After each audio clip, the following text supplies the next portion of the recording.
But if you figured out how much money I made per hour for all the time I spent to win those leagues, I'm sure it was like 20 cents an hour. So really, it's not about the money. No, it's about knowing that you're better than everyone else.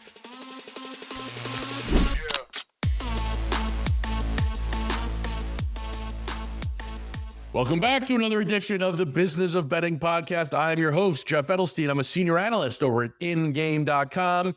I'm joined today by the man that I wish I was, Peter Schoenke, who's currently the CEO of Fantasy Life. Why do I wish I was you? We'll save that for later. But let's start with the present moment right now. Fantasy Life with Matthew Berry's baby. You joined a little less than a year ago. How's it going? It's great. I've just been on the job for, a month or so. I started RotoWire back in the late 90s and ran that until very recently. And, sold that to gambling.com group and really liked my time there. And, obviously it's a great crew and great people there, but it's just time to move on, do something new. And when Matthew gave me this opportunity, I thought, wow, let's do it. Looking at it from afar, they've got great talent there, really good writing. And, Matthew's obviously the biggest draw in the business. So it seemed like a great environment to, hopefully have another good run. Well, that's great to hear. Yeah, I mean, I think Fantasy Life obviously is one of the, it's interesting in that like the fantasy space, especially when it comes to like traditional fantasy football, it feels like, it's pretty mature at this point. Barry's been around forever. And it took him a while to finally launch something on his own. But I feel like I see it everywhere. I see a lot of the names attached to it everywhere. So it's obviously like something that's growing. When you stepped away, though, from RotoWire, did you think that you were going to stay in the business? Well, I love fantasy sports. I'm still just a player. I play tons of leagues, tons of sports. So yeah, that was one of the main motivations here, was to stay in fantasy sports. And obviously this company's right in the center of it, so yeah, that's a big part of it. I love it. I play it even if I wasn't working in it, I'd still be playing tons of leagues and tons of formats. So this worked out great. Let's stay in the present moment for a minute, because there's so much of the past that I do want to tackle. But one of the things that I think, and we've talked, and you've said this to me, kind of gone under the radar. It's been while everyone is talking about prediction market, the fantasy sports industry has some legislative wins under their belt this year. Let's talk about that a little bit. Yeah. So obviously all of the attention and probably, money and everything is going towards prediction markets, and totally get it. But, fantasy sports is still out there trying to establish itself to confirm in a lot of states that it's legal in the game of skill. We've had a couple of good wins this year in terms of laws being passed in both Kentucky and Illinois that are all in all pretty favorable for fantasy sports. I mean, it could, there could be always a couple of things that could be better, but especially Illinois, which I personally was there for over a decade, trying to campaign for a law there. And the one that we got was pretty good, with tax rates pretty high, but not the highest in the country. But the fees, registrations, a lot of the things you have to do in terms of audits and game testing are all fairly normal compared to other states. So a pretty favorable law, which is really a big win for us, because there are a lot of proposed bills in that state over the years that would have been real negative for fantasy sports. So we're up to 28 states along with Puerto Rico after Illinois and Kentucky. And, we had a good year. And when you say 28, I mean, there's still like virtually, well, not all of them, but most of the states that aren't, where it's not explicitly legal, we're still in the shrugging shoulders, it's still legal phase, being that there's no laws against it. The industry would say that it's pretty clear it's a legal game of skill. It's just that when it gets called into question in some states, it's better to have a law that confirms that than to not have one. So we'd like to have it in all 50 states. So yeah, we're still, as the trade association, as an industry, the Fantasy Sports and Gaming Association, we're still pushing for as many states as we can get. But it's obviously been a slow roll the last couple of years, because, there's not that many left, and the ones that are left are kind of tough. We'll come back to the present shortly. I want to go all the way back to the past. The year right now, I'm going to say it's got to be around like 2000, 2001, 2002. I had been part of my fantasy football league since 1986, still going strong. Same core group of guys. And my buddy, Tom, he was a sales guy. I'm a journalist guy. We had a couple of software guys. We had a couple of business guys. He's like, why didn't we think of this? Why didn't we think to start RotoWire? Like, this is the most brilliant idea ever. So I'm going to punt it to you. How did you decide to start RotoWire? I was looking at your resume, journalism degree, poli-sci and economics, working in that end of the world. And then the next thing that pops on your resume is founder of Roto News. What was the leap? How did you get there? Well, it seems easy now. It always seems so obvious, but back then, it was kind of a crazy idea. And it was like, how do you even make money doing it? So back in the 90s, when I graduated from school, I covered the futures and options markets as a financial reporter. So I worked for Dow Jones and the Wall Street Journal, and I covered futures and options in Chicago.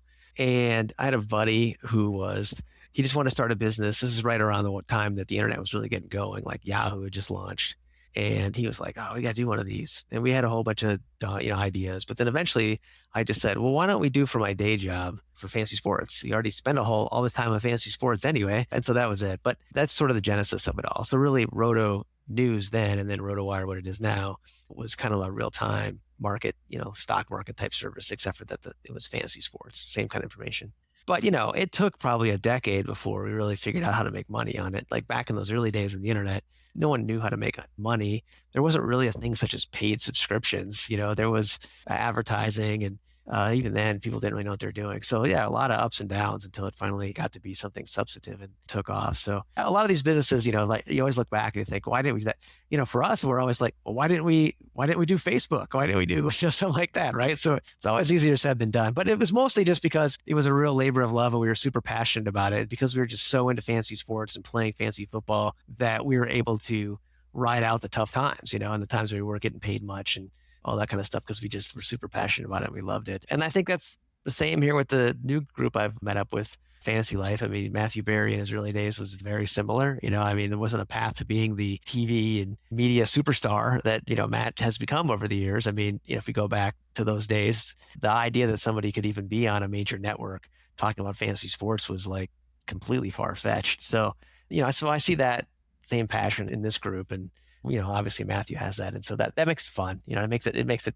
where people can gut out the tough times and solve good problems. And, everyone's really into it and creates a great environment. And, also a lot of good leagues among the staff as a lot of competition, because that's fun. I mean, that's the best part of it. Again, going back to the beginning, I mean, for people like listening to this podcast who are like literally under the age of like 40, you have no idea what hell you would go through during the week to try to find news about your fantasy team. Like, it was really next to impossible, especially like pre-internet, right? I mean, you were flying blind. You were depending on like those, Sunday morning shows and, Sports Center. And even then, like, it was very, very incomplete. Oh, it was really hard. Like if you were playing fantasy baseball and you had like the fourth outfielder on the Padres and you lived in like Minneapolis, which is where I lived at the time. And, that next day in the box score, you saw that your guy was 0 for 1 and he left the game. You didn't know, like, was he injured? Did he just get pulled for a manager decision? It might take you, maybe there'd be a highlight on Sports Center or Baseball Tonight, but probably not if he was like a, bench player. And, maybe it would show up in USA Today 2 or 3 days in the no column later. So that's why when Roto News then came along and did player news, it was so revolutionary. It was like, oh, you could go on a website and like type in the player's name and figure out what's going on. It was like miraculous. Of course, now all that is out there in like, seconds, right? Through Twitter and other means, but it's still similar. I mean, there's still information is out there. You got to read and react to it. You got a draft coming up and you're on the clock. What's going on with this guy? I know that he had something with his hamstring and I practiced what was going on, pretty similar. It's just obviously the information is a lot more rapid, but the decision-making process is still pretty similar and still fun. Back in the beginning, how did you guys go about like compiling your information? I mean, again, because it's just hard. Yeah. So early on, the evolution was when we first started, we actually got physical newspapers, right? Because that was, and then we hired people in like every city who could like, get the newspaper or watch TV or listen to the radio. And then eventually they became published online. And then those journalists had blogs during the day. And then it moved to Twitter and social media. It was every evolution, we had to constantly stay on top of it, so. I mean, like if you had started this 5 years earlier, you would have had dinosaurs, like, bringing you the news. I mean, it's so crazy to listen to like, yeah, we had to buy physical newspapers in each city across America and have them like call in to give us what the news is. I mean, it's mind boggling. Yeah. I mean, it's true, but I would say that like, as much as it's different though, playing is still similar and just as much fun. You know what I mean? So like that, that's the part that hasn't changed, right? So like the media environment for where you get information has definitely changed. But that's actually made it where it's way easier to play. I mean, one of the big problems I had going back in the early 90s when I did a lot of this by hand was that even if you could get someone that didn't have to do any work, but other than manage their team, they didn't want to do it because it was just so much work to figure out who was playing, who was starting, who was injured. And what happened when the internet came along, it just lowered the barrier to entry, because not only could you go to Yahoo or ESPN or wherever and sign up for your league for free and run it for free, but the people who are playing could also be competitive at some level just without a ton of work. And so that made it where just even the most casual player could come in. And the great thing about fantasy football, at least season-long fantasy football, is that it's like the best mix of competitive endeavor in really that you can do, because the expert, somebody who spends a ton of time on it and super into it, they're going to win a lot. They're going to win a lot more than they lose. They'll win a couple times a decade if you're like a 12-team season-long league. But the total novice, or just the total person that's just super casual, still has a chance, right? And they might win once a decade and have enough fun making the playoffs enough. So it's a great balance. Whereas if you and I were going to go play golf and we played with like, Roy McIlroy or some professional golfer, or tennis, or, some other thing, or poker or whatever, maybe not poker, but at least those, we probably wouldn't have a fun time. They wouldn't have a fun time, right? LeBron James would just be dunking on us every 5 seconds and he'd get nothing out of it, right? But with fantasy football, we could all have a fun time. So that makes it where it's a really good equilibrium and just a great, pastime for all kinds of, for just, offices and friends, and that dynamic where the person who's just super into it has a good time, and the person who just shows up with a cheat sheet at the last second also has a good time. These days, especially with the advent of daily fantasy sports, there's so many different ways to get your news and so many different fantasy sites. But for years, it was RotoWire and RotoWorld that basically you guys had like pretty much the dominant. Was it the competition fierce, friendly, non-existent between you guys back in the old days? It kind of went back and forth. They've had a lot of good people. So, but yeah, you're a competitive environment.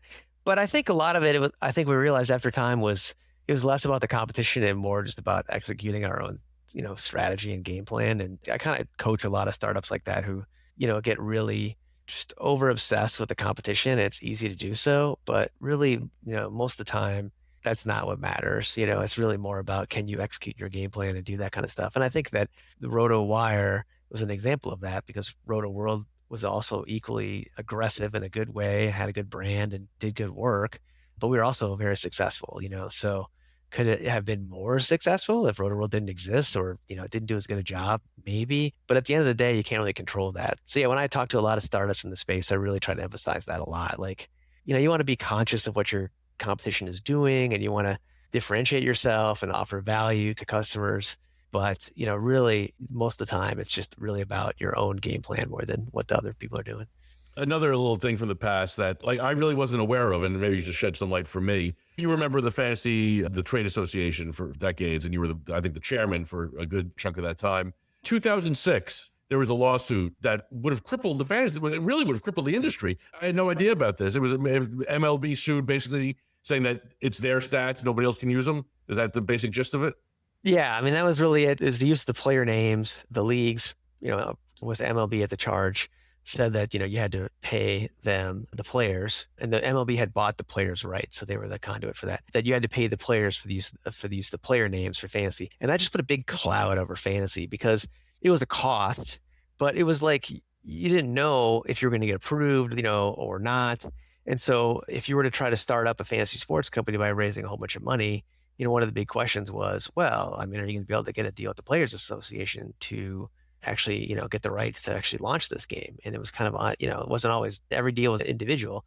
So once that was lifted, and then people were able to create games without that hanging over them, that was one of the 3 catalysts that really made fantasy sports take off. The other one was legally, UEJA, which I'm sure on this podcast talked a billion times about, that it didn't really solve everything, but it certainly lifted the specter that fantasy sports was gambling, because the federal government had come in and at least one area said that if you play it by a certain way, it's not gambling, at least in terms of bank transfers. And so that reduced a lot of overhead. And then you had the leagues themselves, who until like the early 2000s were actually anti-fantasy sports. I mean, they didn't like it. But the NFL did a study in the early 2000s that showed that the fantasy sports consumer was their best consumer. Like, they watched the most television, they bought the most product, they bought the most tickets. And that was like the light bulb went off and suddenly they're promoting it. So you take those 3 things together, and then that's why when you got to the end of the decade in the early 2010s, you saw a whole bunch of companies take off, especially FanDuel and DraftKings, who raised hundreds of millions of dollars. None of those things would have been possible if it wasn't for the 3 things that I talked about in the legal case that you talked about in the mid 2000s. Yeah, again, as someone who has been in this industry as long as you have, when the daily fantasy sports sites started popping up, were you happy, pleased, surprised, shocked, nervous? What was like your original reaction? Probably all the above. I mean, it was a really great thing that no one really saw coming. I mean, if you go back to like 2000, I don't know, 6, 7, 8, I could look it up. There was a company, I think it was called One Season, and they had raised something like $2 million. And that was just like, whoa, like the industry was kind of like the small industry that maybe had a couple of major media companies, obviously like ESPN and Yahoo, that got involved, but there weren't like big startups that have raised tons of money.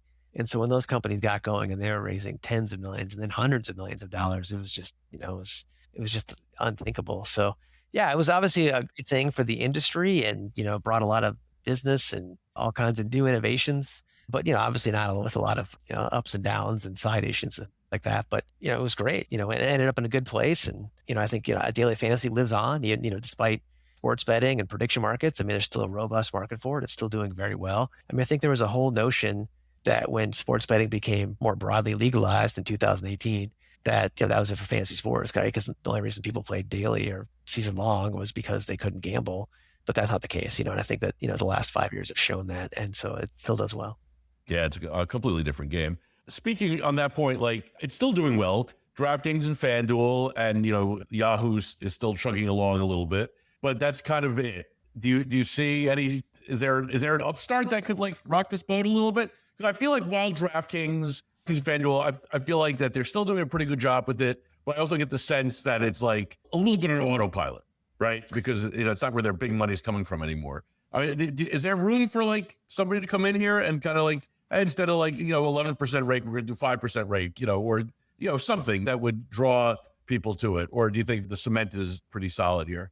I mean, I think there is. I mean, one of the things I've been encouraged by is that over the last 5 years with sports betting and prediction markets, maybe wouldn't be that many new ideas or startups in fantasy, but there still are. I mean, I was just at the FSGA conference in Philadelphia a couple weeks ago, and, there's still 5 to 15 pure fantasy sports startups, games, contests that are out there. So there's going to be innovators. And the other thing I would point to is that the same idea you had right now about like, there's really no space for a DFS startup potentially. You could have said the same thing about season long, right? And just more traditional with ESPN and Yahoo. But, we saw a company like Sleeper come along. They've done really well and they've got a big market share. And so I wouldn't have thought that would have been possible with like 10 years ago or something like that.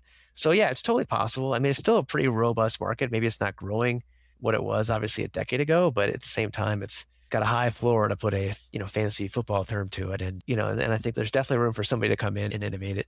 And, especially if companies are going to focus on, new things like prediction markets or whatnot, and that might leave an opening for someone. So I think there's still plenty of space for innovation and others to come in and daily fantasy, season long, whatever. And, Fantasy Life hopefully is one of those. We've got a Guillotine Leagues product. I think we really spent a lot of time on it. It's new and improved for this year. And hopefully we can figure out how to innovate that and keep it going and, become a larger presence in the paid fantasy sports market with a new twist. And hopefully we'll be able to get in there, if not next, being the biggest thing ever, but at least keep improving.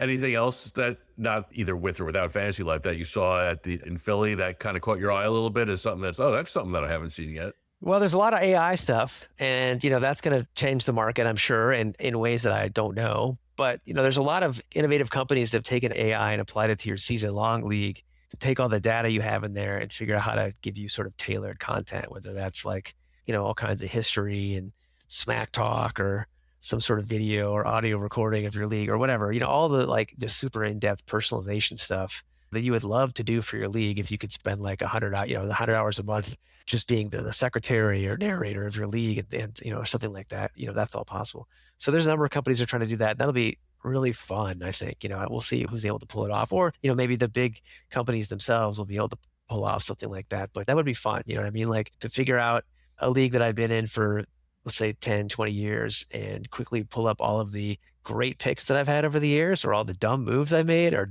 what is the worst pick you've ever, all that kind of stuff.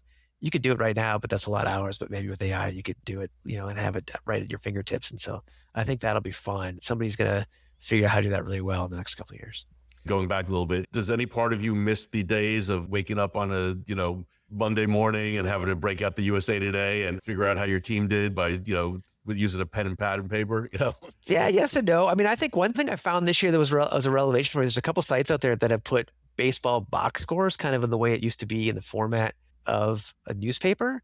And I've actually found myself gravitating to that, to just review everything every single day, because it's just, it's great to have real-time box scores and all that kind of stuff, but just sort of like stopping and looking at everything at once sometimes you just don't do with all the online tools. And so I thought that was great. So that's one thing I've got a little retro on is the baseball box scores because it was fun to consume it that way. So there was some fun in hunting for the information and finding it and being the first one to do that. Whereas like now that doesn't really happen as much, but it's offset by like how many aggravating, hours that I spend, with spreadsheets and all kinds of stuff, that, I don't really think about anymore, but I'm very, very happy to be rid of.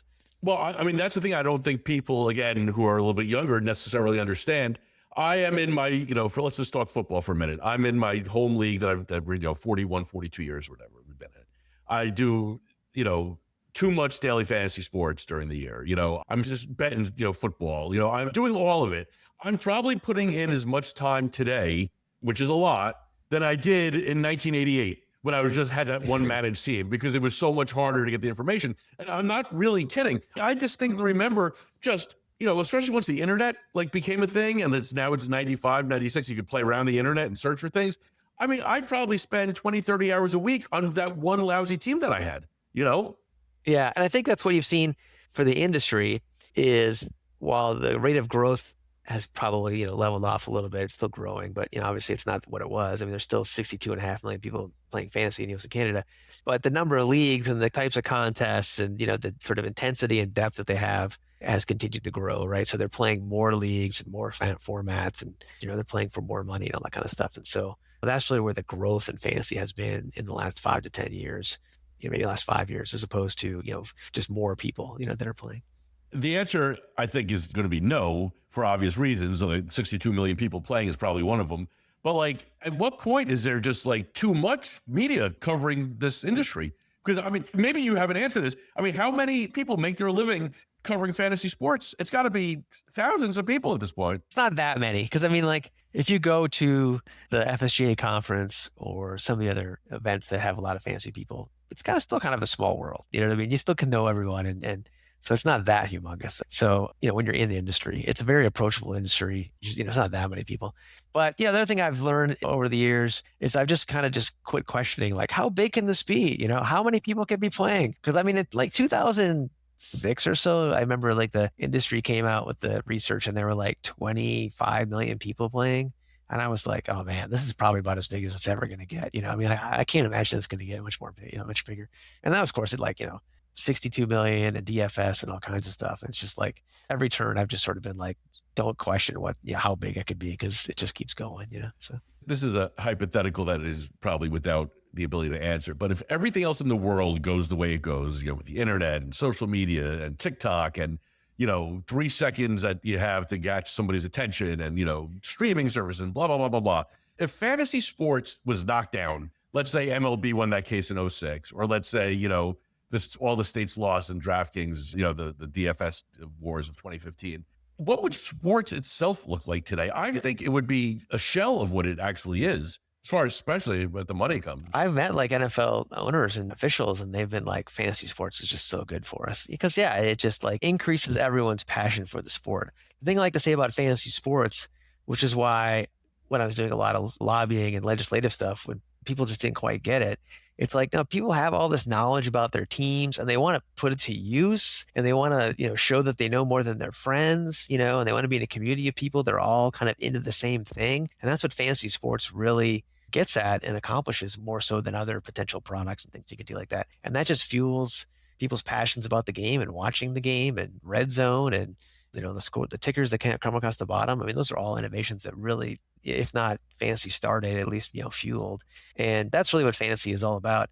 And that's different than other products. I think that's different than sports betting where the focus is a lot more on, the money that you win. It's different than prediction markets.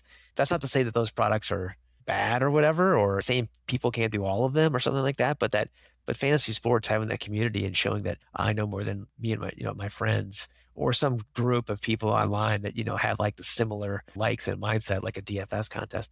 I think that's, it really gets at that. And I think that would have continued. It just would have been on a much smaller scale. Would have been like guys like me and probably you on a spreadsheet, typing in stats from, wherever we could get them and figuring out how to run the league. And so it just would have been a lot smaller. But what you said is so true. It's so much about clout, for lack of a better term. Like, yes, I want to win my home league and the $800 or whatever that goes along with it.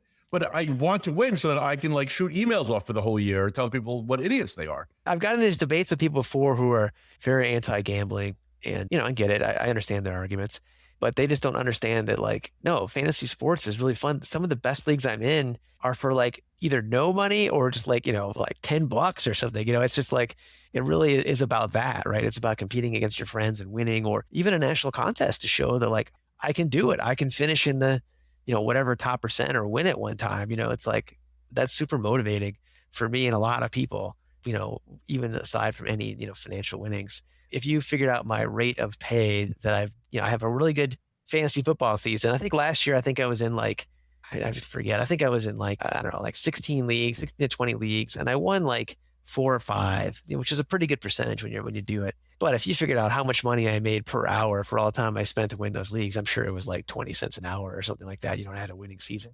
So really, it's not about the money. No, it's about knowing that you're better than everyone else. I want to win the Million Maker on DraftKings, one for the million, 1A, so I could put it in my Twitter bio.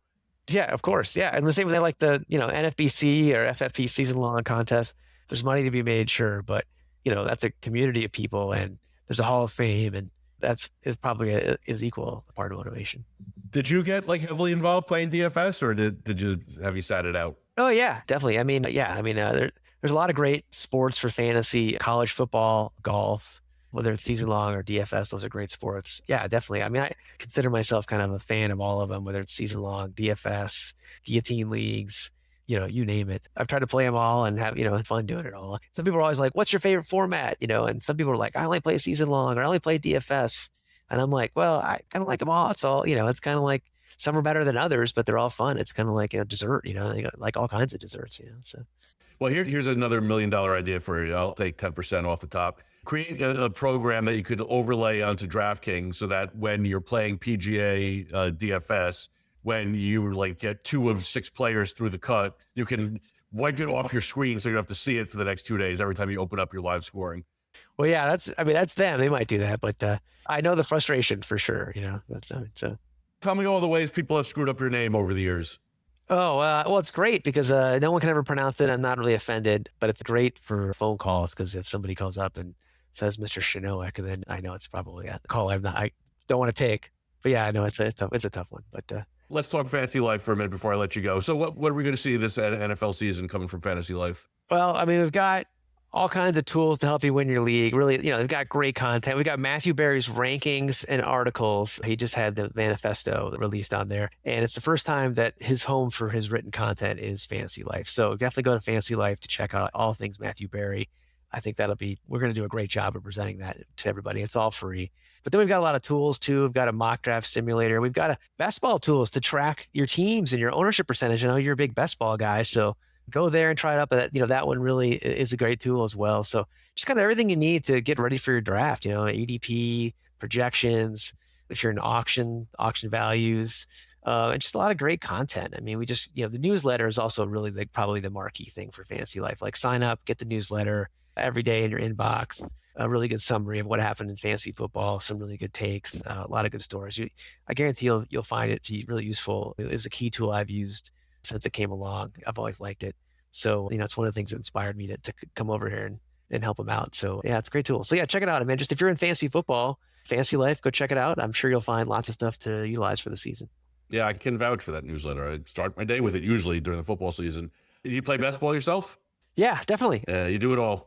Yeah, best ball is awesome. It's been a great innovation. It's the most maddening form of fantasy as far as I'm concerned. That's true. I mean, it's just fun. I love drafting. Right, exactly. That's the thing is that, it's just like doing one of those slow drafts where you can just be drafting all the time and you're walking around and you got 2 seconds to spare and it's like, oh, who am I going to make with this pick? I mean, that's fun. It's awesome, So, I mean, obviously there's a lot of great products out there for it. And like I said, college football, golf.